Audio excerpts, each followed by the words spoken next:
Good afternoon, everyone. My name is Damita Drayton Green, and I have the pleasure of being your host this evening for our panel of History in Our Homes. Today, we're going to talk a little bit about some of the things that we need to consider if we want to donate our collections and items in our homes to museums and such. But before we get into that, I want to introduce to you our session host, Michelle Evans Oliver. Welcome everyone. Thank you all for joining us today. My name is Michelle Evans Oliver, and I am the president of the Association for the Study of African-American Life and History here in Richmond, Virginia. If you don't know about ASALH, ASALH was founded in 1915 by Dr. Carter G. Woodson, the father of Black history. ASALH Richmond was founded in 2019, and we were chartered in 2020. Now, we started in the pandemic, and that's okay because we have Zoom. So we've been doing programs ever since. We're excited today to have you join us for History in Our Homes. And we are also excited and want to thank our partners, the Virginia Museum of History and Culture, as well as the Black History Museum of Virginia.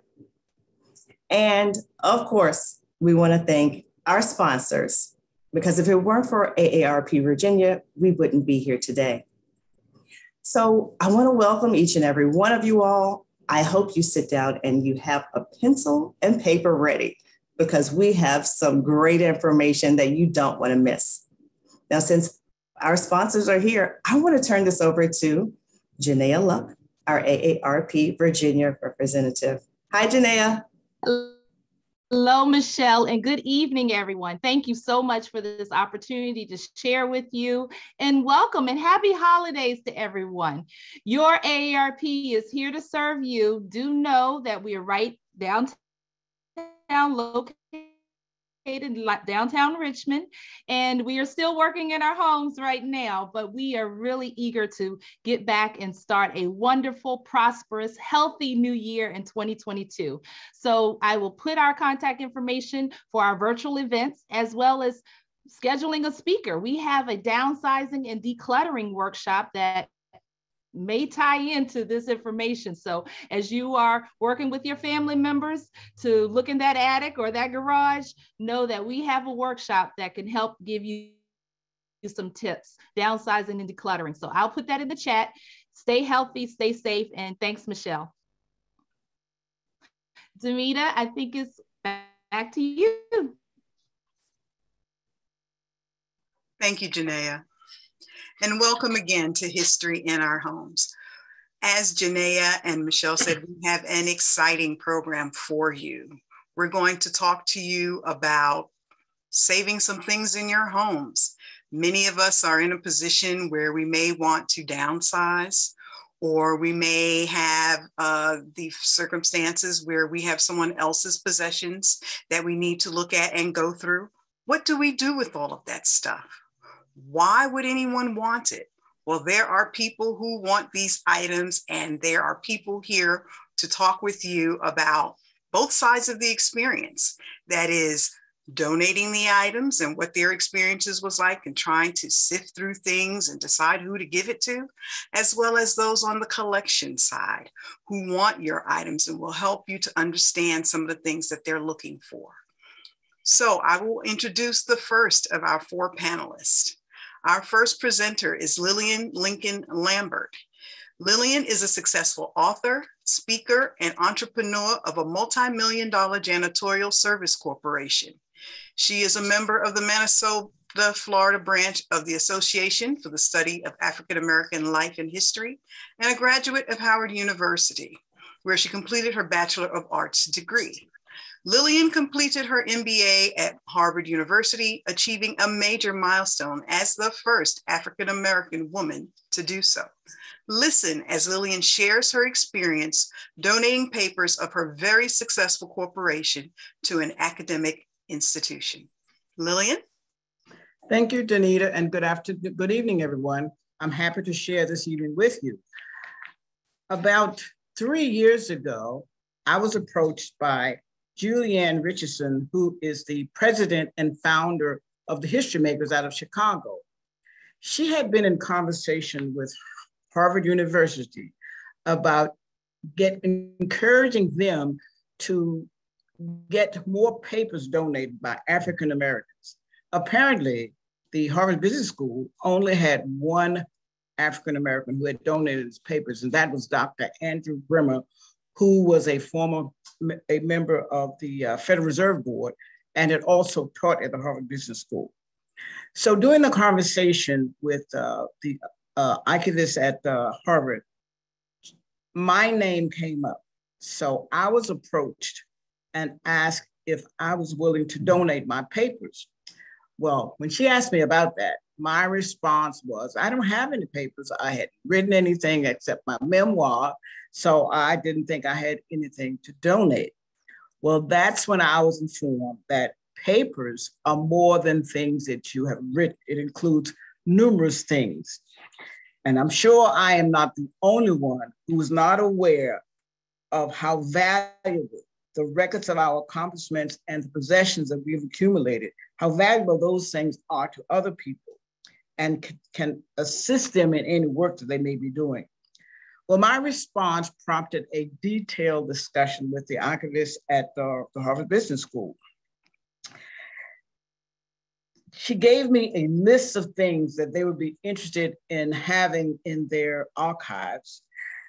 And many of these things I had, but a lot of them I had destroyed because in early 2019, my husband and I downsized and I had gotten rid of a number of things related to the corporation. But as I browsed through the list, I was amazed by the number of things that I still had, even though many of them had been destroyed during the downsizing process.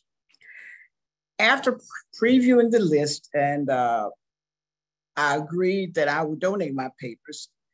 First, before I could proceed any further, I had to sign a deed of gift of records stating that I was donating the right titles and interests in those papers that would be designated as the Lillian, Lincoln, Lambert papers. Those papers would be available for use by the Baker Library, by the Harvard Business School, and made available for educational and research purposes.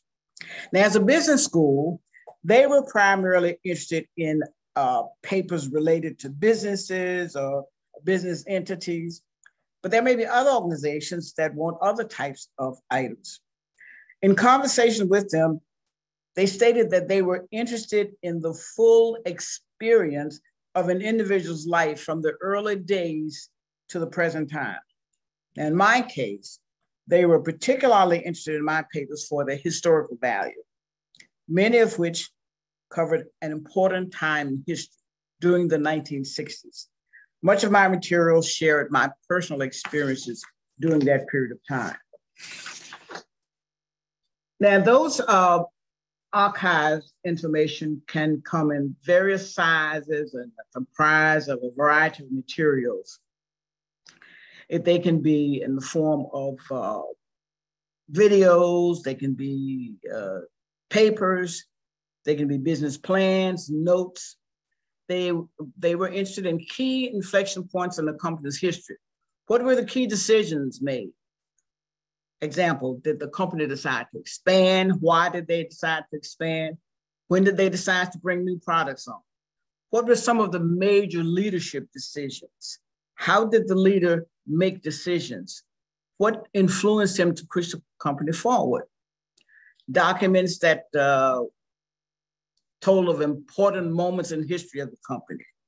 What internal forces directed the company?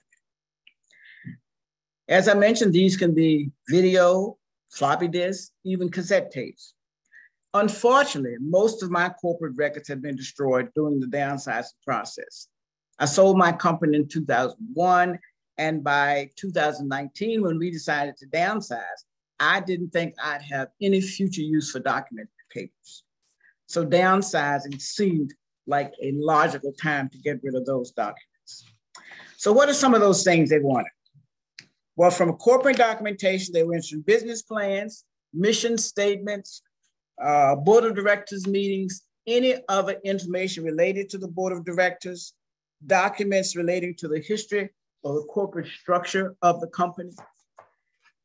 They were interested in financial information, such as annual reports, proxies, shareholder agreements, stock certificates, or any information related to shareholder information. Public relations, publicity files. These included press releases, scrapbooks. Now, fortunately, I had maintained all newspaper and magazine articles that were written about me over the years. And I'm sure we all like to read about ourselves, so it's unlikely that I would have gotten rid of those things. And I did feel that those published articles could be passed down to generations. But by giving these to Harvard, they were now properly secured and protected from wear and tear over the years. Research papers and white papers were another thing they were interested in. Unfortunately, I didn't have anything in this area. Next slide, please. Advertising, marketing, and internal publications. Advertising. I had maintained some internal newspaper, internal corporate newsletters, and some company brochures, so I was able to share those. Leadership's records. While I had destroyed most of my corporate documents, I did retain many of my speeches, and some of those had been videoed. Leadership records. These involve correspondence by all key members of the company, board of directors, officers, etc. Any speech files or oral histories. Legal documents. Legal files, I did not have any legal documents. Multimedia materials. I had a number of videos, photographs, and audio files. Some I considered extremely valuable. In preparation for publication of my book, my co-author interviewed a number of people who knew me as a person. She wanted to find out what I was like as a person. These were interviews done on cassette tapes, and they include interviews by family members, friends, business associates, employees, and even some classmates. Many of the persons that were interviewed on those tapes are now deceased, including my three brothers. But now I can hear their voices on the information that has been digitized by the Harvard Business School. Otherwise, if I wanted to hear those again, where could I find equipment to play cassette tapes in today's environment? Personal files. These were files that document the full range of a person's career, including academic, public policy, any philanthropy, or other ways that you may have contributed to society. Next slide. Why are institutions interested in individuals' historical records? Well, your papers may provide additional research materials for an institution. Not only is the information available to you and to your family and students at the university, but they're available to genealogists, researchers, journalists, or anyone who may be working on material and could use some of the information that you have in your files. Next slide. Value to the donor. If your personal family records are deemed appropriate for a repository's collection and you agree to donate those, you gain to benefit from that. A repository can provide the materials with environmentally controlled and secure physical and digital storage, and they can oversee those papers, make sure they're properly handled and used properly. While you may feel that family members have little or no interest in what you have accomplished, in future years, this may prove to be a valuable resource to other generations. So how do you proceed in getting your papers to a depository? A good place to start is your alma mater, particularly if you've been involved and actively involved with the institution. If you are affiliated with any other organizations and They may have a depository. You may contact them and see if they are interested. The worst that can happen is they say no, but if you never ask, you will never know. And if they aren't interested in what you have, they may be able to refer you to someone who is interested in your papers. Other places you may check would be libraries and historical societies. They may be a good source. So as you think about your accomplishments and review things that you have accumulated over the years, give thought to how those things can be useful to you, your family, and the general public. Begin the process by researching where they may be retained for current and for future generations. This move could prove beneficial to you and others far beyond your expectations. Thank you. I'll be happy to answer questions. Thank you so much, Lillian. Next, we will hear from Linda Crichlow White. Linda is a native Washingtonian, retired educator, and librarian. Linda completed her undergraduate degree at West Virginia State College, a Master of Science degree at Howard University, and a Master of Library Information Science at Catholic University. She is the president of the James Dent Walker chapter of the African-American Historical and Genealogical Society, Incorporated, AUGS, in Washington, D.C. She will recant her and her husband's whirlwind experience of fact-finding and decision-making in their quest to find multiple permanent homes for the myriad of papers in their possession. Linda?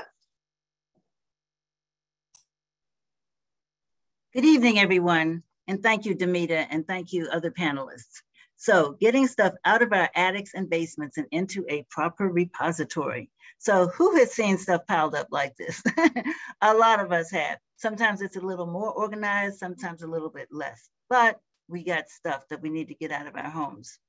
So our experience began a few years ago. Well, let me just start this. I have donated photographs, among other things. After discovering some photos when cleaning out a relative's home, we donated them to Northeastern University. In 2006, my husband Eric and I accepted responsibility for an elder cousin, Miss Constance Glover Bruce. At the time, she was 92. Here's cousin Connie. Her mother, my great-great aunt, Goldie Glover Bruce, had purchased this house in 1945. Aunt Goldie died in 1977. But in 2006, we realized that neither Constance nor her mother had ever thrown anything away. So this is what the house looked like when Eric and I started taking care of or looking after cousin Connie. We did eventually have the house remodeled, but so it looks better here. So here's Aunt Goldie, here's cousin Connie. And I show you these pictures because these are ordinary folks, Eric and I, ordinary folks who just happen to come into a cache, C-A-C-H-E, of stuff that we came to realize had value.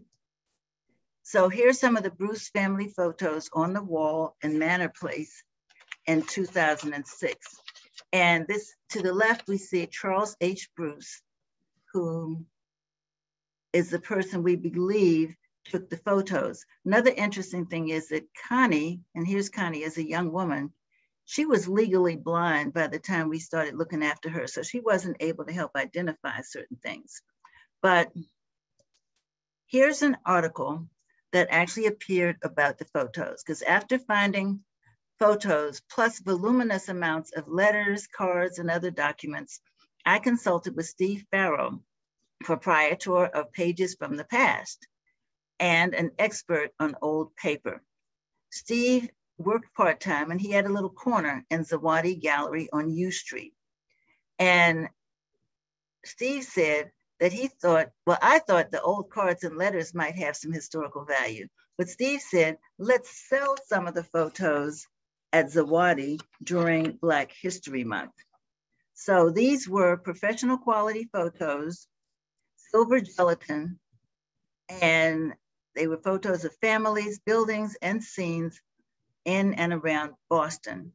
Constance was born in Boston, and Goldie had been born in Lynchburg, Virginia, but migrated with her family to Boston in 1901. So Charles Bruce had officially been a pattern maker, made parts of ships or models of parts of ships at the Charlestown Navy Yard, which of course was a pretty good job for a Black man in 1908, 1910 or so. And this is one of the houses he lived in Boston. And I learned about that house after we went to Boston to visit and to look at some of the addresses that had been documented either on the backs of some of the photos or in Connie and Charles Bruce's and other family members' papers. So at the show, some experts told us, don't sell the photos, save the photos as a collection. I'm sure some of you were already wondering about that when you heard me say, Steve said, let's sell the photos. But thus began the process of authenticating, appraising, and seeking an institution in which to place the photos. So honest to goodness, prior to this, I did not know the value of early African-American photos. And we all have things in our homes that have value, not necessarily monetary value, but certainly historical value. So here's the way the Charles Bruce Photos website looks at Northeastern University. Once you donate something, as Lillian said, you have to sign a number of different papers, and I'll show you a couple of the papers that I had to sign. But then when and if they do put materials up on the website, they indicate the dates, a creator, language of materials, and so on. And this is not a live photo, this is an image, but all 200 and some photos that we found in the house are now on the website. And you can go to the website and you can click on each image. And as you can see, it's a small image, large image, you can download them and so on. And they were just beautiful images. So here are a couple of the documents that I either had to read or sign related to the photos. I had a letter, an offer to purchase. So Northeastern actually did pay me something for the photos. They did not pay the full appraised value. So as a result, we were able to take a sizable tax donation, which is very useful as well. And then here's the agreement that we had to sign after we donated the photos. So we also donated some artifacts to the National Museum of African American History and Culture. What are artifacts? Things like clothing, curling irons, musical scores, musical instruments, and so on. Anything shaped by human craft. And the nice thing is, with the things that we donated to the National Museum of African American History and Culture, they gave us images of everything on a CD almost immediately. But, well, let me move forward. Here's a tin of Madam Walker hair glossine and pressing oil. This was among the things that I found in an apartment where my aunt had lived for over 50 years. And we were cleaning out her apartment in 2010. This is my Aunt Edna McIntyre, different from Connie and Goldie. So we found lots of memorabilia from her school days at the Madam Walker Beauty School here in Washington. And as I said, this is a tin of Madam Walker hair glossine. And there were other things in Auntie's apartment, news clippings, photographs, and the receipts for which she paid $10 a week for her lessons at the Madam Walker Beauty School. So, you know, a lot of folks keep everything. So, and then here's a picture of me standing in front of the display with the tin of hair glossine at the National Museum of African American History and Culture. By the way, I contacted the museum back around 2010 and was put in touch with a curator who came to our home and was enthralled and excited to see these materials. These are not all of the things that she picked up and took to the museum. And of course, not everything is on display at this time, but fortunately the exhibits do rotate from time to time, but we're just honored to be able to have some family objects on display at the museum. So in 2018, we donated some family papers to the Schlesinger Library at Harvard Radcliffe. So of course, Lillian talked to you about personal papers. So these are family papers. And ASALH National President, Dr. Evelyn Brooks Higginbotham, and then Schlesinger archivist, Dr. Ken B. Phillips, helped to facilitate this donation. So Schlesinger now has about 12 diaries that Aunt Goldie wrote in over a period of years from the 1940s up until about 1970. So there were some additional diaries. Some of them had become insect infested. So he had to discard some of them. And then here's a ledger that was there, and ledgers in general are very important, whether it's a business ledger or a personal ledger. I mean, Aunt Goldie actually kept a book ledger. Connie wrote all of her expenses for a loaf of bread and milk on a piece of paper over time. So these kinds of things are important. So another thing that we donated to the Schlesinger is a scrapbook from my aunt by marriage, Martha Archer Crichlow Grant. And I just love these images. The images are much nicer in real life, but this is from like 1923, and I'm sorry, 1933, when she was at Brick College, which was essentially a junior college in Brick, North Carolina. So one of the things I decided to do was to have the materials appraised. Again, I wanted to use the donation as a tax donation. So another thing that had happened was when I met Dr. Higginbotham and she heard about one item that I had, it was actually something that related to her grandfather. She said, "What do you have?" And I sat down right then and did a list because, well, I kind of knew what I had. It is useful to have a list. And that was also useful for the appraiser that we ended up using. So when you're preparing for donating, you organize, make a list of what you have, scan the photos and or documents if you want. You don't have to because the institution will do it, but I wanted to have scans of everything that I was giving away. So I knew what I was donating. So you need to research the material. Depending upon what it is, the appraisers will tell you that if you, the donor, do some of the research, it will reduce the appraisal fee. So appraisal is not required for donations, only if you plan to sell or use as a tax donation. And then of course you want to explore various repositories. Lillian mentioned that your own institution is a good possibility.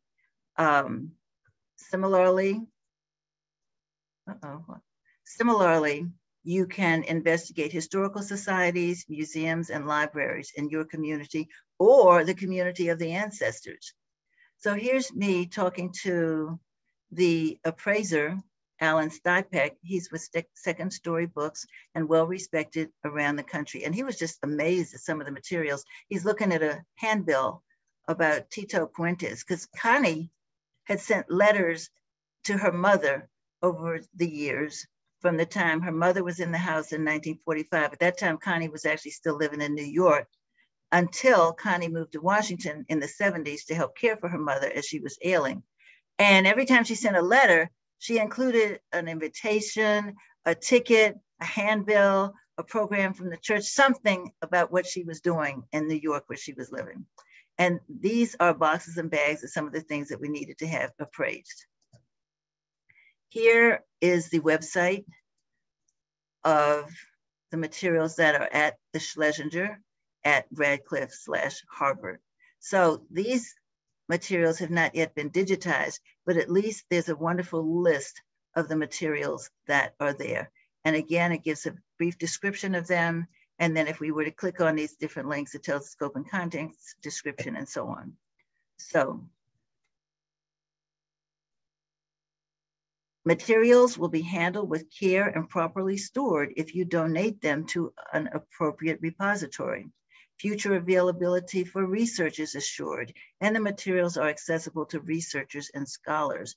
And best of all, the materials are out of your house, freeing your attics, basements, and your mind. And hopefully some of the materials will be used by researchers and scholars and included in a bibliography of manuscripts and so on at the back of a book sometime in the future. Thank you very much. Wow, thank you, Linda. Lillian and Linda's experiences were very similar, yet very different in the treasures that they had to offer their respective chosen institutions. So I hope from these two presentations that you've got an idea of the myriad of things that can be offered. And certainly they don't have everything, but I'm sure some of you and some of us have a bunch of other different things that can be offered to various institutions. So just think about what they said. Now, if you look in the chat or in the Q&A, I believe there was a link placed there for some suggestions, a handout from, I believe it was the Society of Archivists that may be helpful to some of you. And as we go through the next sets of presentations, if you have any questions or anything, we're going to have Q&A after the next two, after our last panelist. So please start putting your questions in the Q&A chat, the Q&A feature of the Zoom, and we will get to those as soon as we can.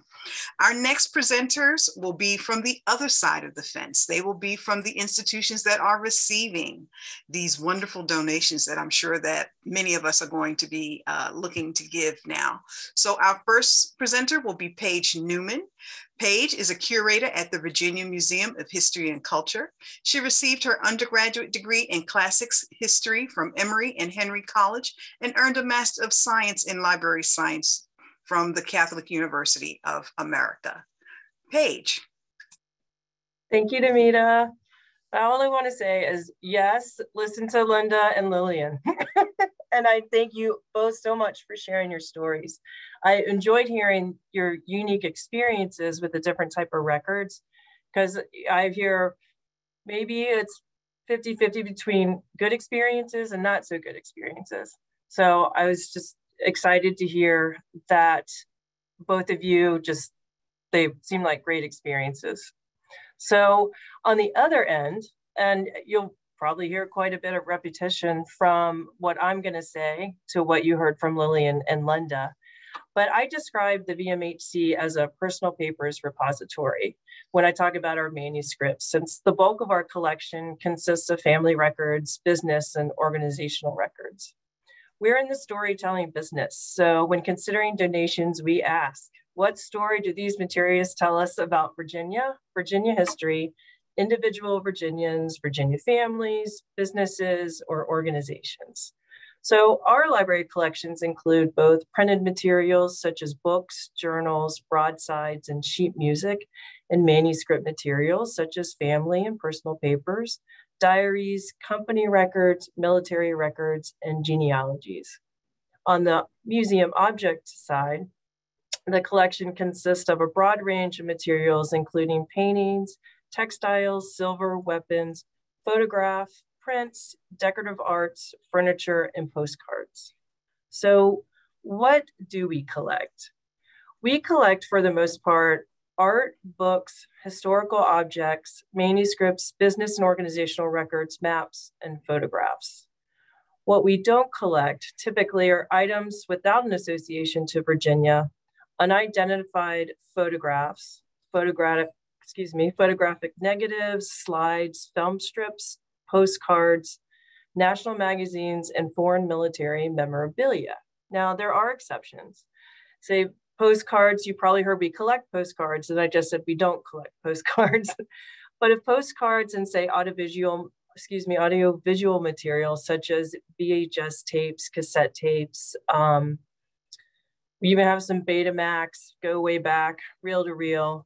If those are in the collection, we will accept. We're not gonna just pull those out and get rid of those, because those are connected to the bulk of the whole of the collection. So before items are accepted, we have an acquisitions committee, and we review the items. And for a couple reasons, these are, whether they fit or don't fit our guidelines. So we consider the item's historical or cultural significance to Virginia. We also look at the physical condition. Can we properly, as an institution, preserve these items, or will there be restoration needed to be preserved? And that's a There's a lot of expense that can be had if we're looking at trying to restore. And that's something we really need to consider and to be good stewards of materials. Do we already have it? And is the material already represented in our collection? Because we have some, we have people that want to donate newspapers, and for the most part, newspapers are pretty well covered by other institutions. I will use Virginia since I'm most familiar with that. Library of Virginia, they have a great digitization project called Virginia Chronicle, and they digitize newspapers from, like, I guess the 1800s on. Richmond Times-Dispatch is digitized. I'm not saying digitization is the answer to everything, but if one place is already doing it well, then I don't know why we need to, keep the originals. And plus, later, say from the 1950s and 60s up to the 80s and 90s, the paper is really fragile and it disintegrates. Another consideration is space. I mean, I know we have a pretty big building, but storage is always at a premium, especially if we are talking family papers. Will the collection grow? And will there be an expectation of future donations?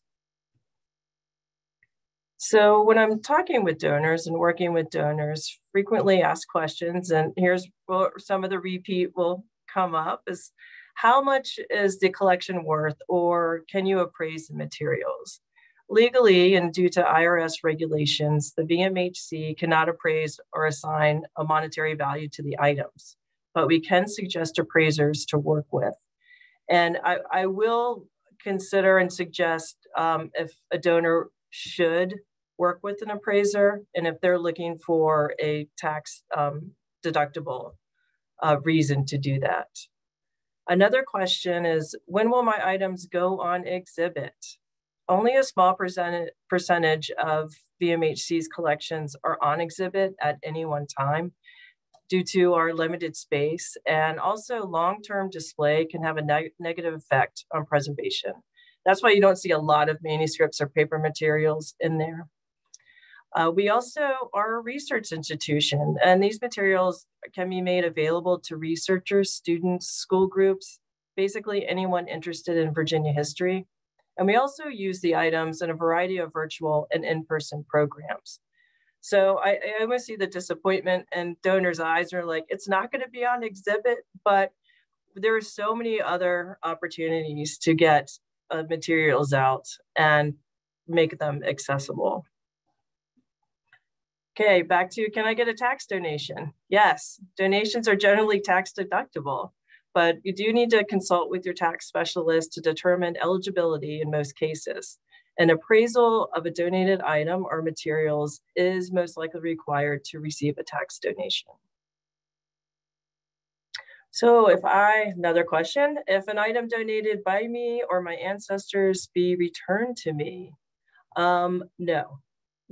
The short answer is no. If a formal document has been signed, which we call a deed of gift, the collections cannot be returned to the donor or their descendants. At the end of the donation process, donors are asked to sign a deed of gift, which legally transfers ownership of the items, as well as associated rights and interests to the VMHC. There are exceptions, say a donor, we're working with, say, like Lillian, an author, or an artist, a photographer. There are certain copyrights that already may be instituted with some of their works. So we might have to separate certain papers or have certain restrictions placed on some of these items. But that's on a case-to-case basis. And usually most institutions, I know we're happy to work through that process. So there's other considerations. Large family, organization, and business collections, we encourage sampling of certain materials. For example, canceled checks, utility bills, or multiple copies of photographs. As a rule, we prefer to keep 2 or 3 copies within each collection. We don't want and do not need every canceled check or receipt or utility bill, but we may consider keeping a canceled check of the first down payment of your home, or maybe the last mortgage payment. If it's coupled with a photo of you standing in front of your home, celebrating you just moved in, or you finally just paid it off.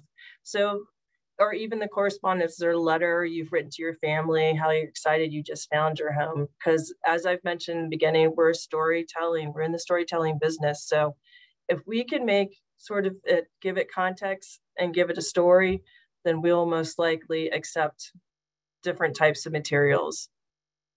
So another question and a consideration is splitting up collections. So context is important. So when collections and papers are split between different institutions, that context could be lost, and it most likely lost.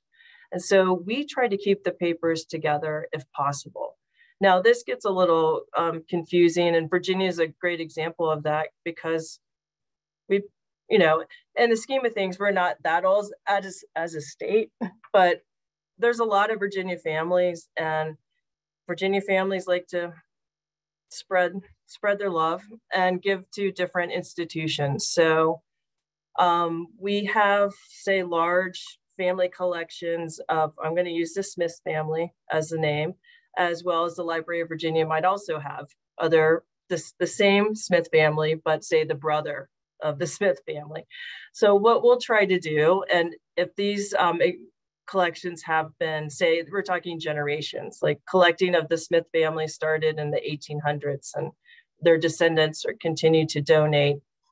We try to figure out, are we the main institution that has the bulk of the Smith family papers, or is it the Library of Virginia, or is it UVA Special Collections? Try to, as archivists and curators, do our due diligence and figuring out and talking with the family. And if we feel that, say, UVA Special Collections has more of this particular Smith brother family, then we might suggest that they donate and keep that collection as mostly intact as they can.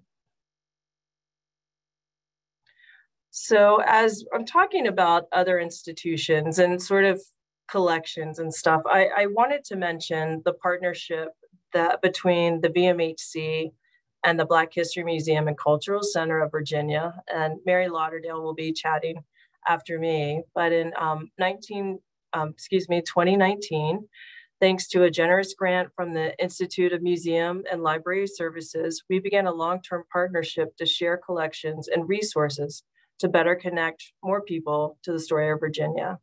So through our relationship with the Black History Museum, we're able to share our collections and also provides storage opportunities for collections, and also share our papers and objects to use for research programs and exhibitions. And I bring this up, one, because we like to share our story about the partnership, but also as an opportunity when considering donating papers that maybe institutions are working together can also benefit from your donations.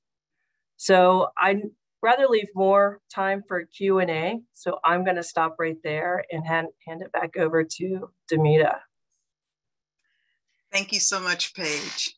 And I appreciate how you were speaking about telling a story, storytelling, and these items that are being contributed should be able to tell a story. As a historian who's got her start in genealogy, I can tell you that when I go to institutions such as yours and the African-American Black History Museum and Cultural Center of Virginia, and I'm looking at things, it gives me such pleasure to see and know that you guys are taking care of these items, and that persons like Lillian and Linda have donated these items, because it makes our job so much easier to be able to have items that help us tell the story, whether pictorially or textually. It's a huge, huge benefit to us.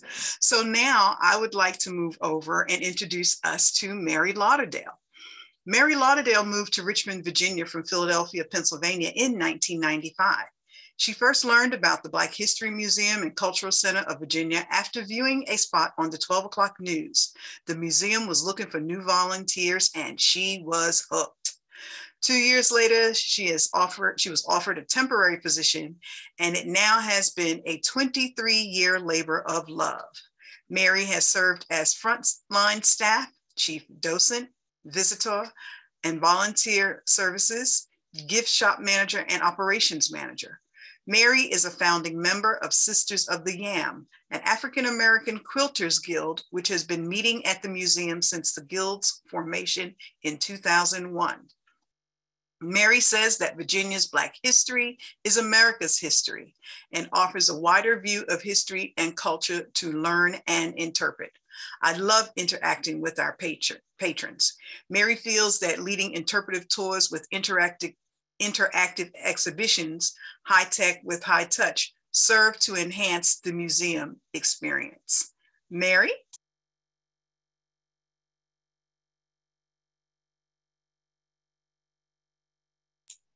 Mary, please mute. You mean unmute? Yes. Okay, I'm gonna dive right into this. Okay, so why do museums collect family artifacts?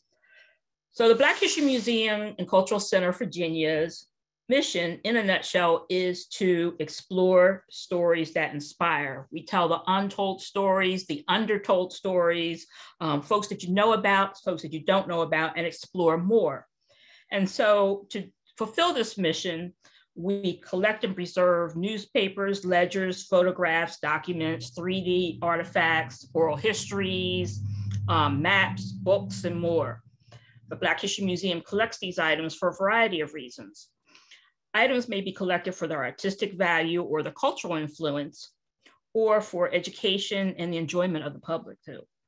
Artifacts have their own stories to tell, and further research may uncover additional facts or relationships about the object or the story it represents. And as a cultural center, the Black History Museum collects, preserves, studies, and presents to the public objects of material and spiritual culture that reflect the development of our community. So we all collect things. And there are lots of different kinds of collections and different reasons behind this, and that includes museums. Now, you might collect because if it's a hobby or you like collectibles that you feel is fun or you enjoy it, or you might collect it for monetary value. Perhaps you've collected with the idea of investing in an item in the hopes that they will appreciate in monetary value over time. You know, people have Beanie Babies, they have comic books, they have music albums and the like. And the one thing I would say to that would be, if you're collecting something, please like it, because it might not appreciate in value, and it's something that you're going to have to live with. So I think most people do collect for the fun of it. Antique collecting. This is a type of historical collecting, but is usually done for fun and aesthetic value than for historic preservation. Sometimes collectors are investing for potential monetary gain, and other times just because old things are just cool. Historical collecting. This type of collecting is a hybrid of hobby, collectibles, and antique collecting. And it involves collecting items of historical significance. Like the Black History Museum has a KKK robe. And our motivations for collecting varies. So, family heirlooms. Collecting items that were owned by ancestors is very different from any other type of collecting. There is often a deep sentimental value attached to items that have been passed down from one generation to the next. Sometimes the monetary value of these items is involved, but is rarely the real reason why people collect family things. There's usually some type of emotional connection to it, because we've all seen like the Antiques Roadshow, and somebody might say, oh, it's worth this. And they're like, I'm still not going to part with it because this is part of my family. So why do museums collect? And some of this, I'm gonna differ a little bit from Paige because of African Americans' history. Why do museums collect? There are many reasons behind individual collections, and that's the same with museums. History museums generally fall into the category of historic preservation collecting. They collect items that tell stories, both from famous people and from everyday people. generally speaking, the monetary value of historical items isn't as important to history museums as it might be to an individual collector or another type of museum. So I say that, I'll explain a little bit more later. How do museums decide what to collect? When a museum accepts a donation or acquires a new artifact, it is making a very serious commitment. The museum's field has very strict rules, as well as ethical and legal guidelines that dictate what we can and cannot do with an object. Each artifact in museum collections must be properly stored and cared for, which takes space, time, and money. So museums have to be very selective about what they accept into their collections. We can't save all the old things. So we do have some basic criteria that we use when deciding which donations to accept. So first, the items have to relate to the mission of the organization. The Black History Museum's stories are, and we tell our stories. Every artifact, or just about every artifact we accept, we wanted to tell a story, an African-American story. Was it made in Virginia? Was it used by someone in Virginia? We look to the item's provenance, and that literally means source or place of origin, to determine if we should collect it. For museums, provenance not only gives the significant story about the artifact, it is also a record of ownership that is used as a guide to authenticate the story, and whether the donor can give it to you, they have the legal rights to the item. Even if an object isn't in great condition, the Black History Museum might decide to accept it as it has a very compelling story to go along with it. Then the museum has to determine if the artifact itself has historical value. Sometimes museums don't necessarily need a good story to go along with the artifact if the object itself has value. For example, like you have a racist object, it might have a direct history that goes with it, but the artifact represents an important time and events in Virginia's history. Third, Black History Museum needs to assess whether an artifact provides informational value. So an example would be a copy of the Green Book. I don't know if you guys are familiar with the Green Book, but it was a publication that was founded to service Blacks that were traveling. It was a travel guide. And it was a way Blacks could find places that would service them gasoline, place to eat, sleep when they were going into certain areas. Now, the person that started this publication was from New York, but it advertised places in Virginia that would service Blacks in a segregated time. So it'd be something that we would want to collect. Another example would be like the Pittsburgh Courier, or even the Washington, D.C. edition of the Afro-American. These newspapers served as a kind of AP wire for Blacks. And it would contain informational things such as, they'd have sections in it, such as the Richmond Roundup. Why is that in the Pittsburgh Courier? Or Spotlight on Portsmouth. And that's because even though folks, when they started to migrate north, they were still interested in news from their native Black communities that would not otherwise be mentioned in the mainstream newspapers. So we might collect these newspapers, maybe not a Richmond Times-Dispatch, but one of these types of newspapers. Maybe the information is valuable, maybe not, but it is news and it's still interesting. One thing I want to tell you guys about is about 10 years ago, actually 10 years ago this year, the Black History Museum was celebrating its 30th anniversary. And so we opened up an exhibition that was titled Pearls of Wisdom, Black Families and the Nobility of Everyday Living. And that was in honor of our 30th year anniversary. I guess pearls are like when you're married, 30th anniversary, I believe is pearls. And it contained examples of saying traditional wisdoms that were passed down from African-American families in Virginia, as well as the new voices of wisdom from the youth. And that included kids from like the local Boys and Girls Club, Youth of Today. We utilized family heirlooms and on loan and some of our own collection to make up this exhibition. It was a very beautiful exhibition. The last thing I just want to say is when looking to donate to an institution, it is a good idea to have a conversation with the museum to determine criteria of the institution you are donating to, so that the potential donation will go to the right source.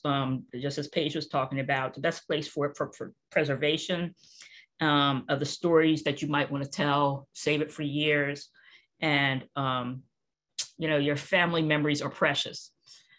Two other things I just wanted to say. I wanted to talk a little bit about another, for instance, is, saving these artifacts. We had one donation several years ago that it was a diploma. And the reason why the lady donated to us is because it was framed, it was an antique, it was her father's, and some kids in her family knocked it over and broke the frame. And she said, that's it, I'm getting it out of the house. So she donated it to the Black History Museum. Well, we actually used it in our display for the 50th anniversary of Brown versus Board of Education. And when the woman came in and saw it on display, she started crying. And she said, you don't understand what this means to me. She said, right after I donated this piece, at a major fire. And if she had not gotten that out of her house, it would have been destroyed. So it was very, she knew it was protected, it was in a new place. And that's just, that was just, one interesting thing I wanted to talk about. And the other is quilts. Sometimes folks come and they want to know how to preserve antique quilts, or people are fighting over it. I have instances in my own family where an old quilt's probably not worth saving the whole thing, but maybe it can be cut into blocks and then framed, and people can share it within the family or share it with the museum later and give some history about that quilter in their family.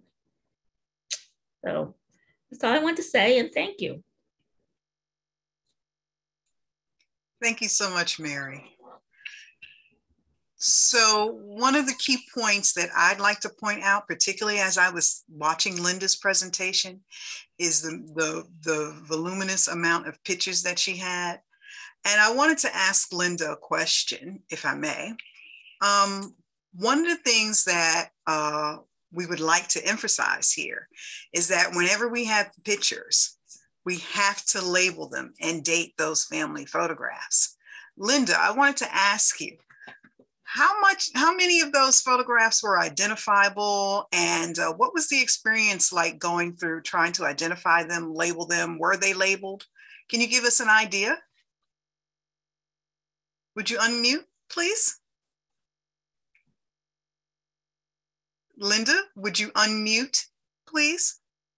Thank you. Thanks, Damita. So only a few of those 200 plus photos had been labeled. The best part was that some of the photos had a stamp on the back of them that said taken by Charles Bruce or Charles H. Bruce. And they even had a couple of different addresses. And then at least one photo had the name of another photographer. It said Bruce and Fisher. That's a whole nother story. But most of them were not labeled. So what happened was, after I talked to some different people here in DC, we were led to someone in Boston, and then led to someone else in Boston. And then I communicated with some relatives, some of whom were definitely relatives, but they were not people I knew growing up. I met them because there were letters in Goldie and Connie's house that those people had sent to Connie. And so I wrote them, and we ended up, meeting, talking, visiting, and so on. And they helped me identify some people. But most of the people were not relatives anyway. We learned that Charles Bruce had kind of an avocation of going around the community taking pictures. But the other thing I'd like to share, I just want to, can you lower that screen for a minute real quick? Maybe you can see this. This is the book that my mother and I did a few years ago back there then. And one of the reasons we did this book is because aside from the Charles Bruce photos, other parts of my family, my mother and others, took a lot of pictures, and they kept a lot of pictures. And so throughout this book, there are pictures, documents, images of documents, diplomas, letters, and so on, so that we could have a way for other family members and even others who'd like to take a look at this book to know some of what we have, because I knew I couldn't hold on to all of it. I knew we couldn't keep all of it in my mother's house. In fact, people keep talking about decluttering. My daughter and I used to joke, Grandma, meaning my mother, Grandma thinks I'm gonna take all this stuff to my house when she's gone, right? And so, and by the way, Lillian and I met as a result of, well, we met through Michelle, who helped us tell our story on the TV show Legacy List. It was all about downsizing and such, because we had a lot of stuff. And it's just, there are lots of different ways of telling the story and getting the story told. Did I answer your question about identifying photos? The point I was trying to make, though, my mother did identify a lot of pictures. People are amazed when they look at some of her photo albums, and she has all these notes, and they say, who did this? You know, they think I did it because it's in my hands now because I'm a trained librarian. No, my mother labeled 90% of the pictures that she took from the 1930s going forward. Thank you very much, Linda. Lillian, I wanted to ask you, how difficult was it to decide which of your papers to donate and which of those to keep? And did you in fact keep any for your own library or preservation?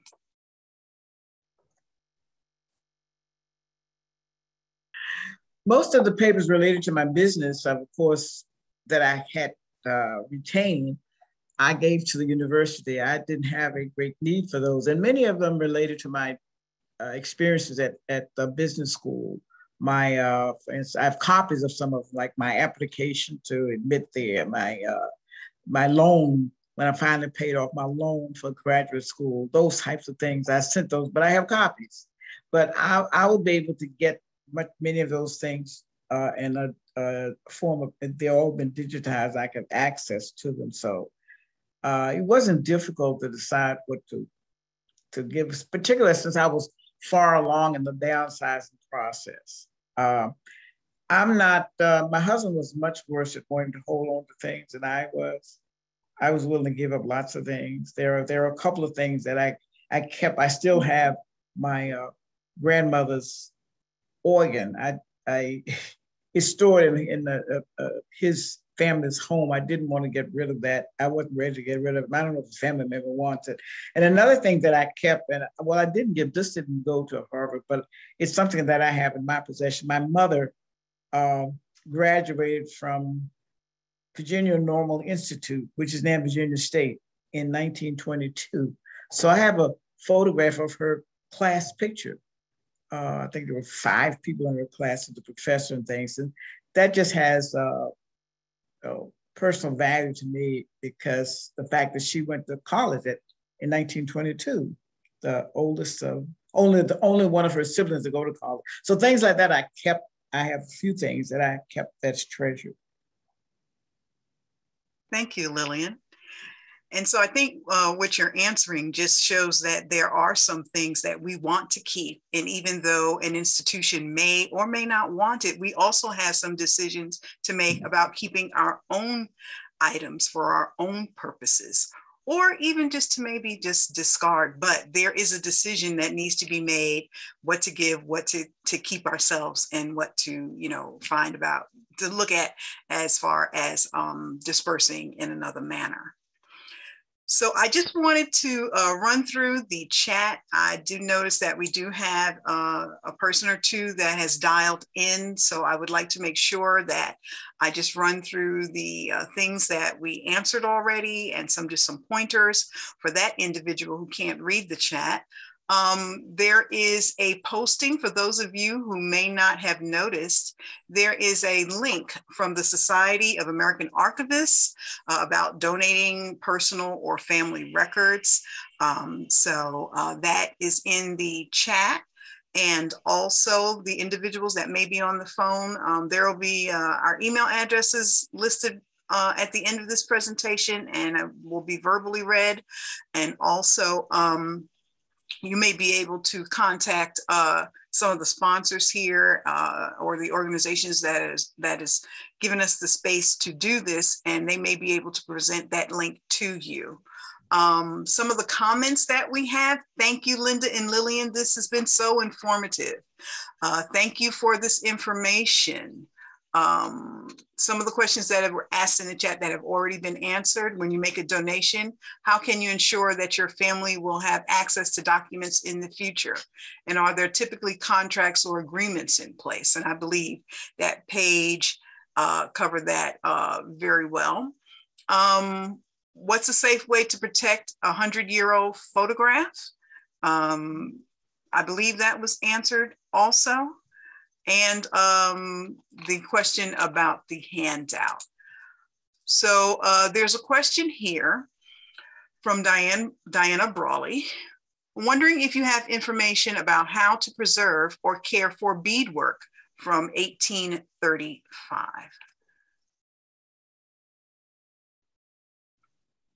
How to preserve or care for beadwork from 1835.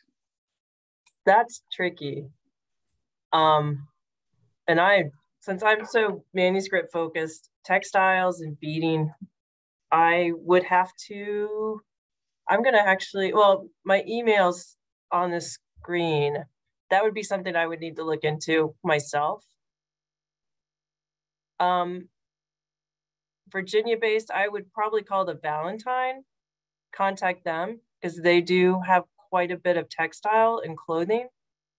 That would be my first suggestion, but I'd have to do a little research on my own too.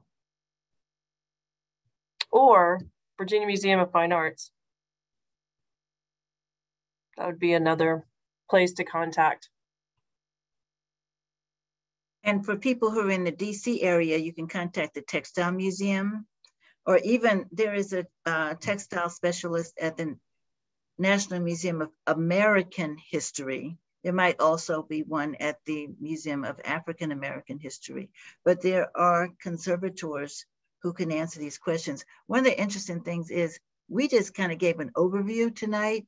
There's so many factors to be considered in donating. As Paige pointed out, papers, manuscripts are different from textiles, and that's different from wood things, you know, furniture and so on. So maybe one of these days somebody will put together maybe a half-day program where we have all these different people, including archivists and accountants and others who can give, you know, some of the advice on how to go about it. And I want to point this out too.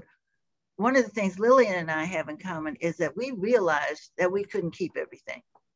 They say sometimes the best gift you can do to your kids is to clean up yourself instead of expecting your kids to do it. We're not going to be here forever. But in organizing all this stuff that I had to organize from these other relatives, and to be honest, I still have some more stuff to do, but sometimes we need help. And there are organizations, individuals who can help. There are professional organizers. We should have talked about, that's a whole nother topic. Because a lot of times people don't downsize because it's overwhelming and they think they can't handle it. My own mother was sort of like that, you know. So a lot of times people don't want to move from their homes. Well, what will I do with my stuff, you know? So there are people available who can help. Sometimes, you know, usually it is for a fee, and you can ask your friends. But as one of my professional organizer friends told me, when you have a professional organizer help you, they're telling you what to do. But when you have your friend help you, you're usually hoping to tell them what to do, but you might not really know exactly how to go about organizing the things either. Thank you, Linda and Paige. And as a tie-in, Linda, to your comment about organizations, Benjamin Ross made a comment. There are many organizations, for example, churches, that have a lot of items, papers, artifacts, etc.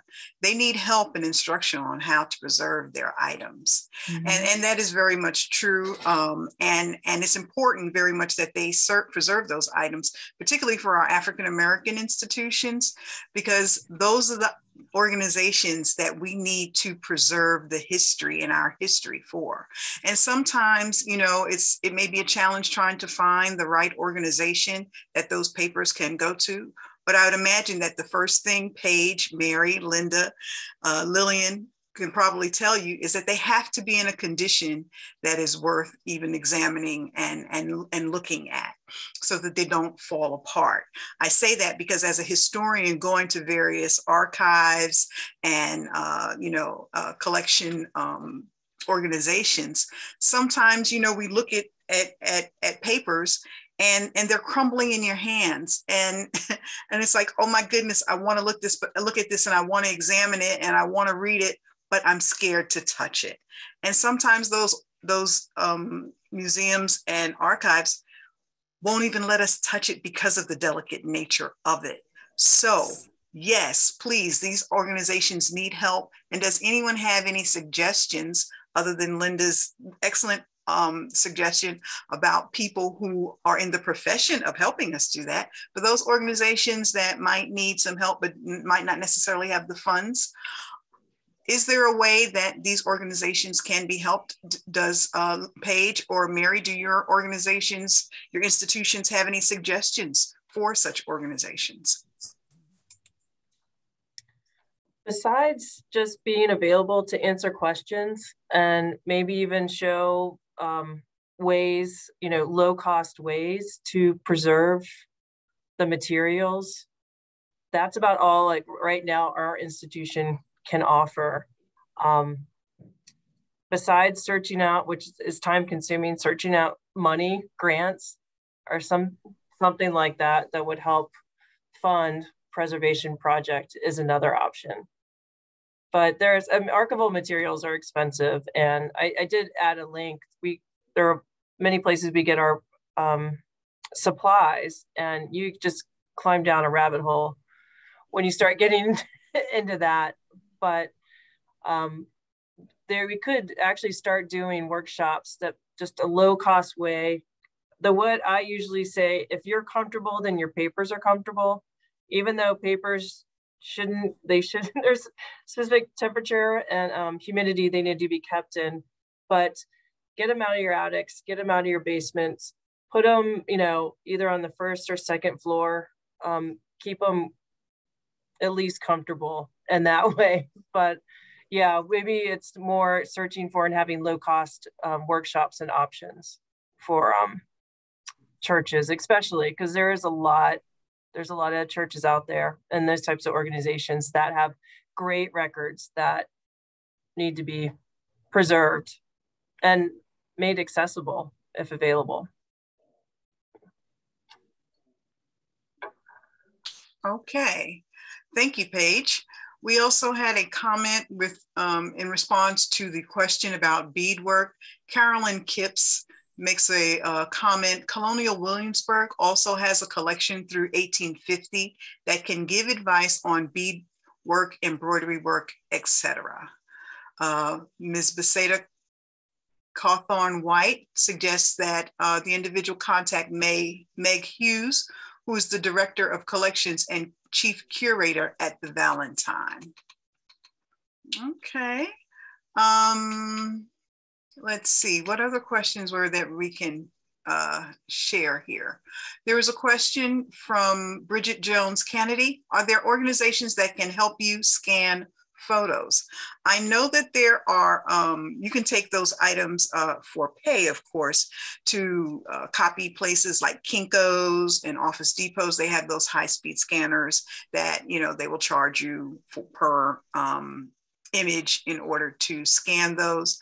But Paige, Mary, Lillian, Linda, would any of you know of any organizations that can help with that? No. Yeah, I put one in the chat. It's called Preserving Your Heritage, and they will scan and organize your photos. I actually met them at a national genealogy conference, and you do have to pay for them. However, if you're in an area where there is a family history center, one of the ones run by the Church of Latter-day Saints, they have scanners that you can use for free. Now, again, it's do it yourself. Oh, here in DC, at the DC Public Library, I forget what they call it, Digital Lab, something like that. You can go there, Memory Lab, my husband just told me. You can scan them there. But again, to Bridget and everybody else, one of the things we never get one of the reasons we never get this stuff done is because we think we're going to do it ourselves. So yes, there are people who will do that. And I have another name or two. In fact, there's a whole business of photo organizers. If you go to the website of the Organization of Professional Organizers, then there are people whose specialty is organizing photos. Thank you, Linda.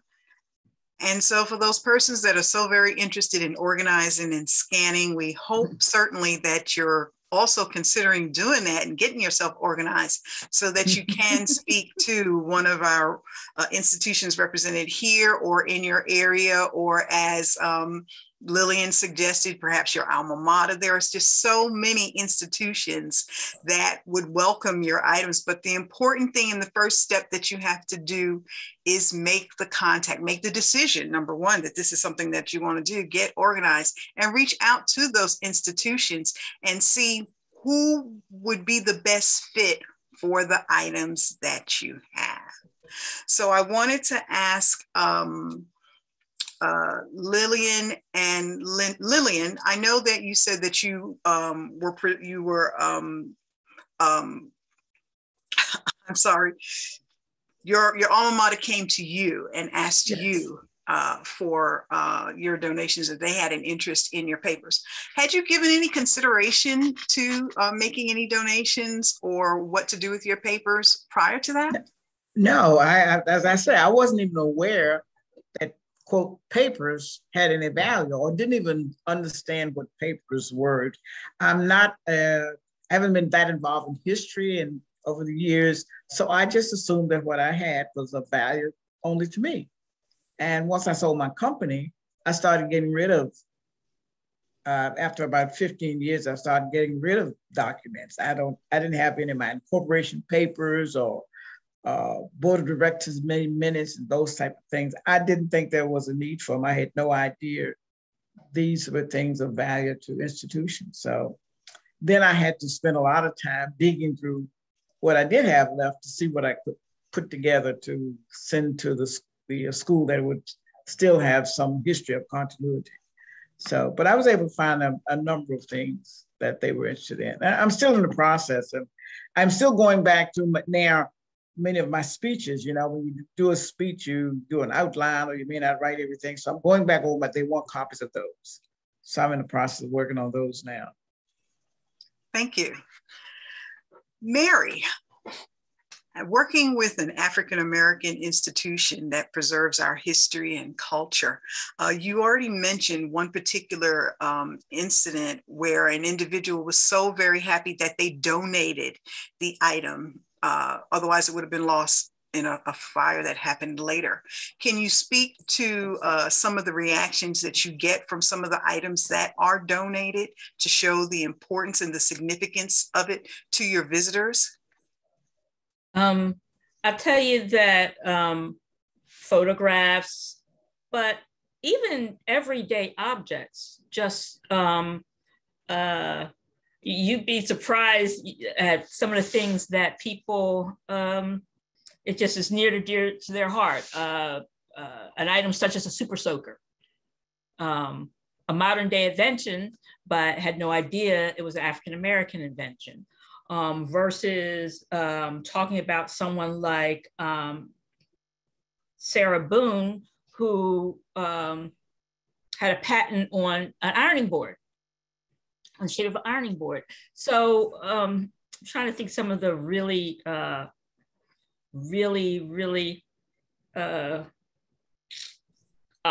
kind of things with folks. There's just so many.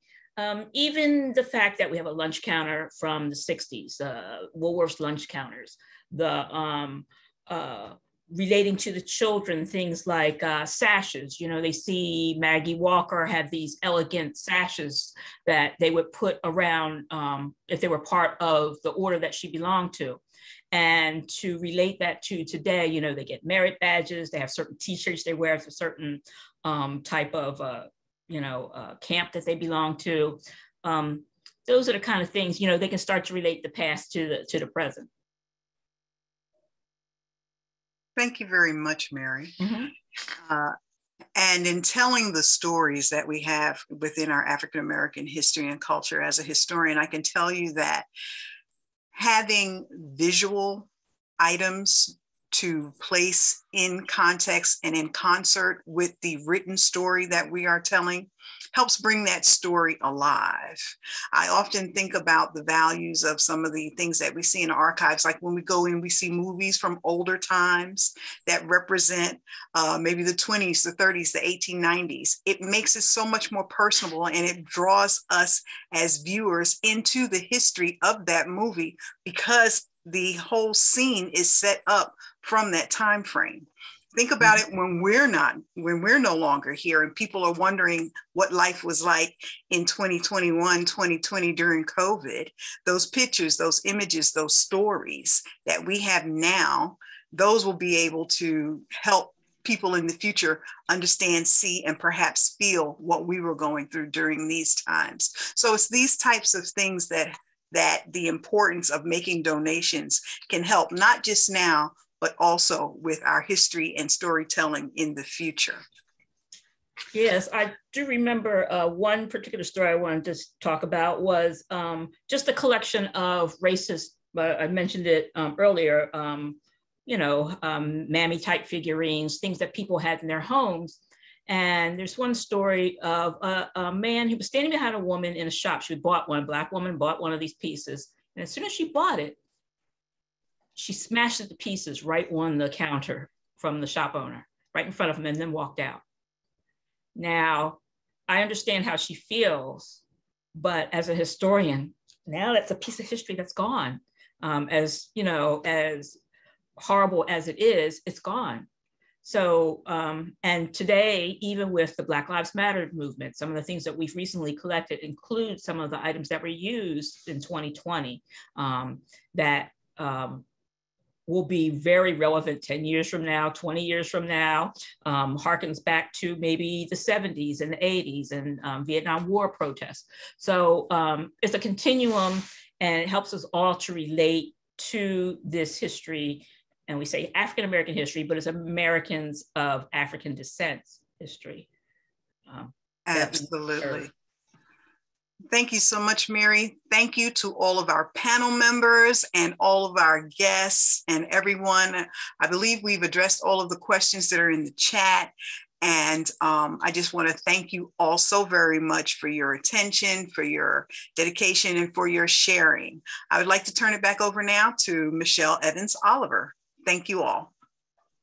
What a wonderful presentation. Thank you, thank you, thank you, thank you, all of you, for just sitting down on a Monday. I mean, this is a Monday, and we're learning here on Monday. So, and I just had dinner, and I know that I am so happy that you all have come to join us to talk about history, coming together and just learning how we can donate, and we can look at the things that are around our home to donate to museums and libraries. This is such an excellent, excellent topic. Hopefully we can do this more often. I want to give a super, super shout out to the Afro-American Historical and Genealogical Society of Richmond, Virginia. They're our new partners for ASALH, and stay tuned next year for some genealogy partnerships and information that we will start probably in maybe January, February. So stay tuned. If you want to know more about what we do at ASALH RVA, follow us at ASALH at RVA on Facebook. And that's where you will see all of our updated information, what we do, all of our webinars, and maybe one day we will be able to show our faces and see each other and do this face to face.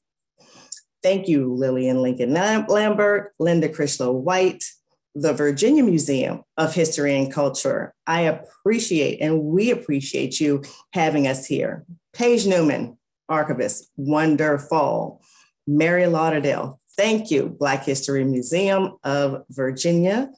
And thank you, of course, from our sponsors, AARP Virginia. There's one thing that I wanted to say. We have another program. I know we've been doing programs all throughout this year, And we have one more, and I'm going to share that with you all if I can. It is next December the 28th. And on December the 28th, we are doing a Black Health, Wealth, and Resolution. And that is, if you go to our website, I'm not going to pull it up because I know you're ready to go. But if you go to our our Facebook page, you'll be able to see that. We have Dr. Mills, who will talk about plant-based health and how to get healthy in the new year. So without further ado, I'm going to let you all go to bed with all this on your mind. And if you have any more questions, please reach out to either one of our panelists. Here is the information here for you, and have a great evening. Janaea, are you there? And do you want to say anything? I am still here, but no, great job, everyone. Great job, ladies. Thank you. Perfect. Thank you so much, everyone. Stay tuned for more information. And at the end of this year, December 28th, 2021 and 2022. Bye-bye.